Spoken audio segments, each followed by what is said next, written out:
వాగర్ధ వివసంపృద్ధం వాగర్ధ ప్రతిపత్తయే జగత పితరం వందే పార్వతీ పరమేశ్వరం.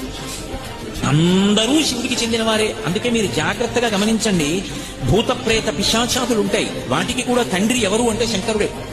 నాకు 10 మంది కొడుకులు ఉన్నారనుకోండి, అందులో 90 ఐఏఎస్లు, ఐపీఎస్లు, ఐఎఫ్ఎస్లు, ఐఆర్ఎస్లు, డాక్టర్లు, ఇంజనీర్లు ఉన్నా ఒకడు జేబు దొంగ అనుకోండి, వాడు నా కొడుకు కాదంటే వీల్లేదు. 90 ప్రయోజకులు అయితే ఒకడు అప్రయోజకుడు కూడా నా కొడుకే. ఎందుకంటే వాడిని కన్నవాణ్ణి నేను. ఈ లోకంలో భూతములు, ప్రేతములు, పిశాచములు ఉన్నాయి అంటే వాటిని కన్నవాడు కూడా ఎవడో ఉండాలి. ఆయన పరమశివుడు తప్ప వేరొకడు ఎలా అవుతాడు? అందుకే ఈ సమస్తమైన భూతగణములకు కూడా తండ్రి ఎవరు అంటే శంకరుడే. అవి కూడా ఎవరి మాట వింటాయి అంటే తండ్రి మాట వింటాయి. కాబట్టి ఆయనతో అనుబంధము లేని వారు ఎవరున్నారు? ఎవరు ఉండరు. అందుకే శంకరాచార్యుల వారు కాశీపట్టణానికి వెడితే అన్నపూర్ణమ్మ దగ్గరికి వెళ్లి మాతాచ పార్వతీదేవి పితాదేవో మహేశ్వర బాంధవా శివభక్తాశ్చ స్వదేశో భువనత్రయం అన్నారు. మా అమ్మ పార్వతీదేవి, మా నాన్నగారు పరమశివుడు.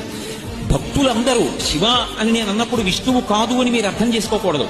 శివుడికి విష్ణువుకి మధ్య భేదం ఎప్పుడూ చూడరాదు. అందుకే సంధ్యావందనం చేసినా సరే మొట్టమొదట అడిగేది ఏమిటి అడుగుతామంటే శివస్య హృదయం విష్ణోశ్చ హృదయం శివ. శివుని యొక్క హృదయం విష్ణువు, విష్ణువు యొక్క హృదయము శివుడు. నా బుద్ధి ఎన్నడూ శివకేశవుల మధ్య భేదములు పాటించకుండుగాక అని అడుగుతాం. నేను శివభక్తాశ్చ అన్నప్పుడు విష్ణుభక్తాశ్చ అని కూడా దానికి అర్థం.